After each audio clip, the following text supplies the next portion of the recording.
Hello everyone, welcome to education channel.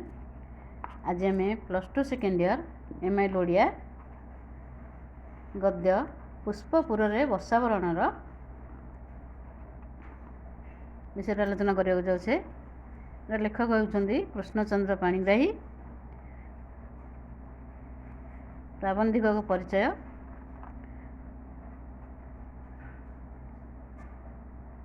इतिहास, प्रत्नतत्व, किंवदंती, संस्कृति और साहित्य जदि कौन लेखकर लेखनी एकत्र सहास्थान करते से होती प्रोफेसर कृष्णचंद्र पाणिग्राही। जड़े ख्यातनामा ऐतिहासिक और साहित्यिक भाव में ओडिशार तांकर स्वतंत्र परिचय रही। ओडिया जातिर आत्मा प्रति चिरप्रणत कृष्णचंद्र जातीय जीवनर म्लानमुखी ज्योति को उज्ज्वल करने इतिहास को जीवंत कर जातिर लुप्त रत्न उद्धार पाई जीवनव्यापी साधना करी से ओडिया साहित्य संस्कृति भंडार को समृद्ध करछंती। इतिहास और प्रत्नतत्व को भित्ति करी रचित होइतबा तांको प्रबंध साहित्य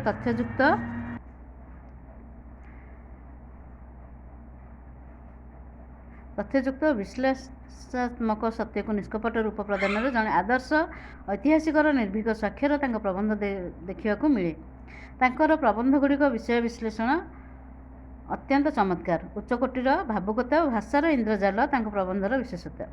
इतिहासर निष्ठुर वास्तवता और कल्पना हाथ धराधरी हो चलती तांको साहित्य रे। एही ज्ञान तपस्वी भितर केते जे रसबोध, सौंदर्यबोध और देशात्मबोध भरी रही जे तांको प्रबंध पाठ करथिबो से अनुभव करथिबो।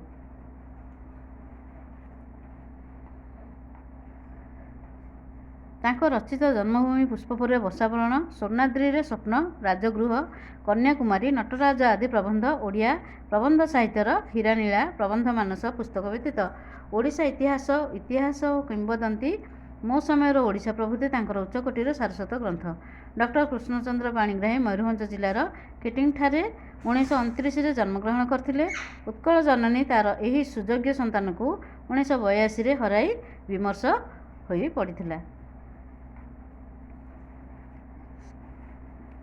विषय प्रबंधर सारमर्म कौन ना भारतीय साहित्य परंपरा रे मेघर कल्याणमय रूप वर्णना अतीव प्राचीन। महाकवि कालिदास तांको मेघदूतम रे मेघ को दूत करी ता हाथ रे विरही जक्षर चिठी अलकापुर रे थिबा ता प्रिय पाखकु पठाइथिले। प्राबंधिक सेही परंपरा को अनुसरण करी वर्षा आगरे निज मातृभूमिर गौरवोज्ज्वल अतीत और अवहेलित वर्तमान को वर्णना करछंती। पहिले वर्षार स्निग्ध कज्जल कांति रूप पुष्पपुर रे आनंद लहरी सृष्टि करिछि। मंगलमय मधुमय वर्षार शुभागमन रे शुभशंख बाजी उठिछि, कारण ता स्पर्श रे पुष्पपुर अचिरे सजीव श्यामल होई उठिब। लेखक वर्षा को संबोधन करी अतीतर घटना को मने पकाई देइछंती। विरही जक्षर संवाद नहीं एकदा अलकापुर जाइथिबा वर्षा को से सूचाइछंती जे व्यक्ति ठारू गोष्ठी बड़। एकक व्यक्ति जक्ष पाई जो उपकार वर्षा कला से उपकार गोष्ठी पाई कले समग्र जीवजगत तिष्ठि रहिबो। उत्कल रे जलाभावर हाहाकार को दर्शाई प्राबंधिक अश्रु अर्घ्य अर्चना करी कातर कंठरे वर्षा को उत्कल भूमि को जीवाई कहिछंती। आवर्तित मेघमाला पथगुड़ी चलीजिव भावी वर्षा उद्देश्य शुणाइछंती जदि से धुआं जलकणा किंबा ज्योति होई ता सहित मिसी पारंते तेबे आगरे उड़ी जाई तांको मातृभूमि को चिन्हाई दियंते। मात्र वर्षा को उत्कल भूमि को चिन्हिबा पाई कष्ट हेबो नाही। समग्र भारत रे सारभूता हेउची तांको मातृभूमि। गोटिए दिगरे पुग, पुन्नाग, ताल, तमाल, नारिकेल वृक्षराजी सुशोभित बेलाभूमि और अन्य दिगरे पर्वत आच्छादित निघंच वनराजीर श्यामलिमा शोभारे मनमुग्धकर भूखंडटी तांको मातृभूमि। एकदा कोटि वीर संतानर जननी, कीर्तिशालिनी, रत्नगर्भा नदनदी परिपूर्ण, सबुज श्यामला जला सुफला थिबा तांको मातृत्व आज खंड विखंडिता, लांछिता, पतिता। एही भूमि को चिन्हि ता आकाशर आविर्भूत हेबाकु लेखक मेघ को कहिछंती।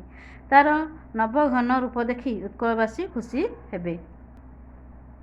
लेखक वर्षा को कातर होई कहिछंती जे तार बदान्यतार महत्व दरिद्र ठारे ही बढ़ीजिव। तेणु प्रथमे दक्षिणात्यर बण पहाड़ घेरा दरिद्र वनवासी को निराश नकरी सेठारे बसीजिबु। कंकरित पहाड़िया ଅସମତଳ ଭୂମିରେ ଜଳ ବିନା ଝାଉଁଳି ପଡ଼ିଥିବା ଶାଳି ଧାନର ସ୍ପର୍ଶରେ ନବଜୀବନ ପାଇବ। ନିଘଞ୍ଚ ବନଭୂମିରେ ବାସ କରୁଥିବା ସରଳ ନିରୀହ ନରନାରୀ ଭୋଗ ବିଳାସ ଭିତରେ ଜୀବନ ନିର୍ବାହ କରନ୍ତି ନାହିଁ। ପାହାଡ଼ୀ ଝରଣାର ଗତି ପରି ସ୍ୱଚ୍ଛନ୍ଦ ସେମାନଙ୍କ ଜୀବନଧାରା। ସେଠିକାର ନାରୀମାନେ କୃତ୍ରିମ ପ୍ରସାଧନ ସାମଗ୍ରୀ ଲଗାନ୍ତି ନାହିଁ। ସୁସ୍ଥ ସବଳ ତନୁଲତାଧାରୀ ଏହି ନାରୀମାନେ ସଭାରେ ବଣଫୁଲର ମାଳା ସଜାଇ ସଂକୀର୍ଣ୍ଣ କର୍କଶ ପାହାଡ଼ିଆ ପଥକୁ ହାସ୍ୟ ଓ ସଙ୍ଗୀତ ମୁଖର କରି ପାହାଡ଼ୀ ନଦୀ ପରି ଗତି କରି ଚାଲନ୍ତି। ସେମାନେ ସମସ୍ତେ ବର୍ଷାର ବାନ୍ଧବୀ। କାରଣ ମେଘ ଘଡ଼ଘଡ଼ିକୁ ନ ଡରି ସେମାନେ ବର୍ଷାରେ ଭିଜି ଭିଜି ଶସ୍ୟକ୍ଷେତ୍ରରେ କାମ କରୁଥାନ୍ତି। ସେମାନଙ୍କ ଅପରିଚିତ ଭାବିକରି ଉଚ୍ଚ ହାସ୍ୟରେ ସେମାନେ ବନଭୂମିକୁ କମ୍ପାଇ ଦେବେ। ଏହି ବନବାସୀମାନେ ପ୍ରକୃତି ବ୍ୟତୀତ ଆଉ କାହାର ଅନୁଗ୍ରହ ଲୋଡ଼ନ୍ତି ନାହିଁ। ସେମାନେ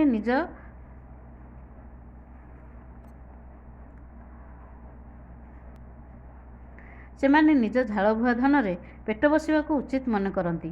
ସଭ୍ୟ ଜଗତର ତସ୍କରତା ସେମାନଙ୍କ ପାଖରେ ନାହିଁ। ସେହି ସରଳ ନିରୀହ ବନବାସୀଙ୍କ ପାଖରେ ପ୍ରକୃତ ମାନବିକତା ରହିଛି। ତେଣୁ ସେମାନଙ୍କୁ ନିରାଶ ନ କରି ଅବିରତ ବାରିପାତ କରିବାକୁ ଲେଖକ ବର୍ଷାକୁ କହିଛନ୍ତି।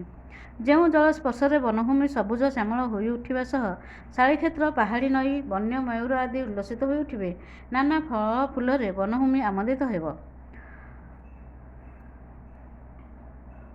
ଅବିରତ ବାରିପାତରେ ଯଦି କ୍ଳାନ୍ତି ଆସେ, ତେବେ ଜଳଭୂମିର ନଭଶ୍ଚୁମ୍ବୀ ପର୍ବତମାଳା ମେଘାସନ ମାଲ୍ୟଗିରିରେ ଅବସର ନେବାକୁ ପ୍ରାବନ୍ଧିକ ବର୍ଷାକୁ କହିଛନ୍ତି। ଏହି ଗିରିସଙ୍କୁଳ ମହାବନରେ ଅସରନ୍ତି ବନ୍ୟ ସମ୍ପଦର ବିଶାଳ ଭଣ୍ଡାରକୁ ଉତ୍କଳ ଜନନୀ ଅଯୋଗ୍ୟ ସନ୍ତାନଙ୍କ ଭୟରେ ଏହିଠାରେ ଲୁଚାଇ ରଖିଛି। ଏହି ମହାବନର ସଙ୍ଗୀତ ଶୁଣି ଖଣ୍ଡାଧାର ଜଳପ୍ରପାତରେ କ୍ରୀଡ଼ା କରି ବନଭୂମିରେ ବୁଲୁ ବୁଲୁ ତାର ଅସରନ୍ତି ସମ୍ପଦକୁ ଦେଖି ବର୍ଷା ଆଶ୍ଚର୍ଯ୍ୟ ହୋଇଯିବ। ଏତେ ସମ୍ପଦ ଥାଇ ମଧ୍ୟ ଉତ୍କଳବାସୀ ଦରିଦ୍ର। ଯେପରି ଗଙ୍ଗା ତୀରରେ ବସି ଶୋଷ ମେଣ୍ଟେନି କି ରତ୍ନସ୍ତୂପରେ ବସି ପେଟ ପୂରେନି। ଉତ୍କଳ ଭୂମିର ଉତ୍ତର ପଶ୍ଚିମରୁ କ୍ରମଶଃ ପଶ୍ଚିମାଞ୍ଚଳକୁ ଗଲେ ସମ୍ବଲପୁର ଅଞ୍ଚଳ ପଡ଼ିବ, ଯେଉଁ ଅଞ୍ଚଳ ସୂକ୍ଷ୍ମ ଶାଳିଧାନର ଗନ୍ତାଘର ଭାବରେ ପରିଚିତ। ଏହି ଅଞ୍ଚଳର ପାହାଡ଼ୀ ଶଯ୍ୟାରେ କିଶୋରୀ ମହାନଦୀ ସୁନାର ରେଣୁ ଢାଳି ଦେଇ ବହିଯାଏ। ଏଠିକାର ନରନାରୀଙ୍କୁ ଦୁଃଖ ବିଷାଦ ଛୁଇଁ ନାହିଁ।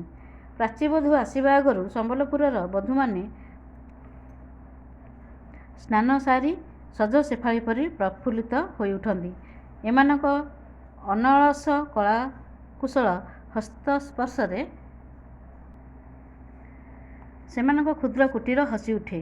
ବହୁଦିନ ପରେ ତୋର କଜ୍ଜଳକାନ୍ତି ରୂପକୁ ଦେଖି ଏହି ବଧୂମାନେ ଚାହିଁ ରହିଲେ ବି ତାଙ୍କ ଆୟତ ନୟନରେ ନ ଭୁଲି ନିଜ କାମ ସାରି ସମ୍ବଲପୁରକୁ ଶ୍ୟାମଳ କରି ଫେରି ଆସିବୁ ବୋଲି ମେଘକୁ ଲେଖକ କହିଛନ୍ତି। ଏହାପରେ ଉପକୂଳ ଅଞ୍ଚଳକୁ ଆସିବା ବେଳେ ପଥ ମଧ୍ୟରେ ଅସରନ୍ତି ବାଉଁଶ ବନକୁ ସଞ୍ଚରିତ କରି ଆସିବୁ। ପଥ ମଧ୍ୟରେ ସମସ୍ତ ଅଞ୍ଚଳକୁ ଶ୍ୟାମଳ କରି ଅନୁଗୋଳ ପରେ କପିଳାସ ସ୍ପର୍ଶ କରି ଉପକୂଳରେ ପହଞ୍ଚିବା ଆଗରୁ ଉଚ୍ଚ ଅଟ୍ଟାଳିକାକୁ ଦେଖି ଜାଣିବୁ ଯେ ତାହା କଟକ ନଗରୀ। ଉତ୍କଳର ଶ୍ରେଷ୍ଠ ଅଞ୍ଚଳ ମେଘ ଆଗରେ କଟକର ବର୍ଣ୍ଣନା କରିବାକୁ ଯାଇ ଲେଖକ ସୂଚାଇଛନ୍ତି ଯେ ଏହି ବାରାଣାସୀ କଟକ ଥିଲା ଦିନେ ଗର୍ବିତ ଗଜପତିର ରାଜଧାନୀ। ଏହିଠାରୁ ଅଜୟ ସୈନ୍ୟବାହିନୀ ଦୁର୍ଗ ପରେ ଦୁର୍ଗ ଜୟ କରି ଯାଉଥିଲେ। ବାରବାଟୀ ଦୁର୍ଗର ଭଗ୍ନ ପ୍ରସ୍ତର ଖଣ୍ଡରେ ସେ ସ୍ମୃତି ଆଜି ବି ରହିଛି। ମର୍କତ କେଶରୀଙ୍କର ମହାକୀର୍ତ୍ତି ଆଜି ବି ଶୋଭା ପାଉଛି। ଏହି ସ୍ଥାନରେ ବହୁ କବି ଜ୍ଞାନୀ ଗୁଣୀ ଜନ୍ମ ନେଇ ଉତ୍କଳର ଅନ୍ଧାରରେ ଜ୍ଞାନର ଦୀପ ଜାଳିଥିଲେ। ସେ ଦୀପ ଅଖଣ୍ଡ ରହୁ ବୋଲି ଲେଖକ କାମନା କରିଛନ୍ତି ଏବଂ ମେଘ ସେହି କାମନା କରି କଟକକୁ ଶ୍ୟାମଳ କରି ଚାଲିଯିବାକୁ ଲେଖକ କହିଛନ୍ତି। କଟକରୁ ଦକ୍ଷିଣଗାମୀ ହୋଇ କୋଣାର୍କର ସୁନ୍ଦର ଶୀର୍ଷ ଦେଶକୁ ମେଘ ଚୁମ୍ବନ କରି ଚାଲିଯିବା ବେଳେ ଉତ୍କଳ ଖଣ୍ଡର ମାନଦଣ୍ଡ ରୂପେ ଦଣ୍ଡାୟମାନ ଲିଙ୍ଗରାଜ ମନ୍ଦିରର ଶିଖର ପ୍ରତି ନତମସ୍ତକ ହୋଇ ବେଳାଭୂମି ପଥରେ ଗତି କରିଯିବୁ। ଉପକୂଳ ଅଞ୍ଚଳରେ ପଲ୍ଲୀବାଳା ଶଙ୍ଖ ବଜାଇ ତାର ସ୍ୱାଗତ କରିବେ। ବର୍ଷା ଏଠାରେ ଚଞ୍ଚଳ ନ ହୋଇ ଧୀର ବାରିପାତରେ ଅଞ୍ଚଳକୁ ଭିଜାଇ ଦେବ। ଏହିଠାରୁ ଯାଉ ଯାଉ କୋଣାର୍କର କୃଷ୍ଣଚୂଡ଼ା ବର୍ଷାର ଗତିପଥରେ ଭାସି ଉଠିବ। ଆଉ କୋଣାର୍କର ଭୁବନ ମୋହନ ରୂପ ଦର୍ଶନ କରିବ। ସ୍ୱର୍ଗଚ୍ୟୁତ ପାରିଜାତ ପରି ଏବେ କିନ୍ତୁ ସେହି କୋଣାର୍କ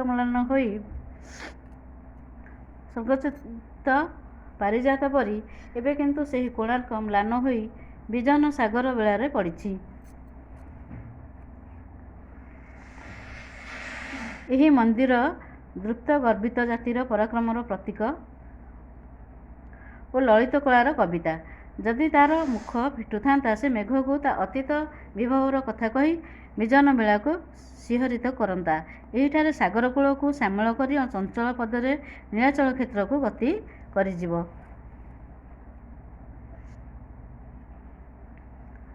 ନୀଳାଚଳ ପଥରେ ଯାଉ ଯାଉ ସାକ୍ଷୀଗୋପାଳଠାରେ ଅଟକି ଯାଇ ଦେଖିବ ଏହିଠାରେ ଖର୍ବକ୍ଷମ ମଣିଷଟିଏ ଦ୍ୱାରା ନିର୍ମିତ ବକୁଳବନର ବିଦ୍ୟାଳୟକୁ ଉନ୍ନତ ଉତ୍କଳର ସ୍ୱପ୍ନରେ ଯେ ଜାଗ୍ରତ ଥିଲା, ସେ ଉତ୍କଳର ଅନ୍ଧାର ରାତିର ଧ୍ରୁବତାରା ଉତ୍କଳ ଜନନୀର କାରୁଣ୍ୟ ବିଗ୍ରହ ଗୋପବନ୍ଧୁ ଦଧିଚି ପରି ଅସ୍ଥି ଦେଇ ଅକାଳରେ ଝଡ଼ିଗଲେ।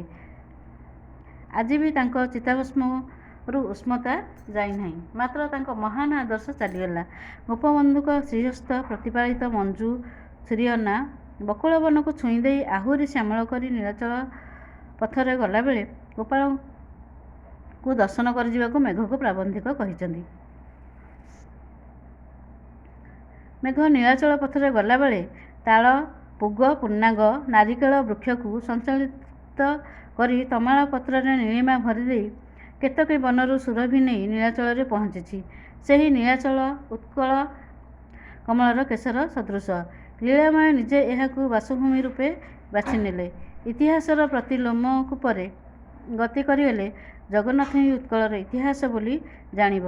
ଶାନ୍ତି, ମୈତ୍ରୀ, ମୁକ୍ତି, ଭକ୍ତି ଓ ଭୟ ସବୁ ଏହିଠାରେ ଏକାକାର ହୋଇଯାଇଛନ୍ତି। ଏବକାର ନୀଳାଚଳ ଧାମର ଅବକ୍ଷୟିତ ରୂପକୁ ମେଘ ଆଗରେ ବର୍ଣ୍ଣନା କରି ଲେଖକ ତାକୁ କହିଛନ୍ତି ଯେ ପବନ ବଳରେ ପତିତପାବନ ବାନାକୁ ସିନ୍ଧୁ ଗର୍ଭକୁ ଫିଙ୍ଗିଦେଇ ନୀଳଚକ୍ରକୁ ଘୂରାଇଦେବୁ। ତା'ପରେ ସାଗର ପାଖରେ ତା'ର ବିଶାଳ ଗଭୀରକୁ ବିସ୍ତୀର୍ଣ୍ଣ କରି ଗୁରୁ ଗର୍ଜନରେ ସିନ୍ଧୁ ଘୋଷକୁ ହରାଇଦେବ। ଶେଷରେ ନୀଳାଚଳଠାରେ ଚିଲିକା ବକ୍ଷ ଦେଇ ସମଗ୍ର ଉପକୂଳ ଓ ମାଳ ଅଞ୍ଚଳ ବ୍ୟାପିତ ଯାଇ ଉତ୍କଳରେ ମେଘ ତା ସୁକର୍ମ ଶେଷ କରିବ। ତା'ପରେ ଉତ୍କଳର ଦକ୍ଷିଣ ପଥର ପ୍ରହରୀ ଗଞ୍ଜାମ ଓ ଜୟପୁରବାସୀଙ୍କୁ ନ ଭୁଲି ଏହି ପଥରେ ଗତି କରିବ। ଏ ଅଞ୍ଚଳର ନରନାରୀ ଭାବରେ ବରଣ କରିନେବେ। କୁନ୍ତଳରେ କୁରୁବକ ଆଖିର କଜ୍ଜଳ ଲଗାଇ ମଧୁର ଭାଷିଣୀ ନାରୀମାନେ ତାକୁ ତୈଲଙ୍ଗୀ ଭଙ୍ଗୀରେ ସ୍ୱାଗତ ଜଣାଇବେ। ସେମାନଙ୍କୁ ନିରାଶ କରି ସେ ଅଞ୍ଚଳ ଶ୍ୟାମଳ କରି ଫେରିଆସିବାକୁ ମେଘକୁ କହିଛନ୍ତି ପ୍ରାବନ୍ଧିକ। ପୁଷ୍ପପରରେ ବର୍ଷାବରଣର ସାରକଥା।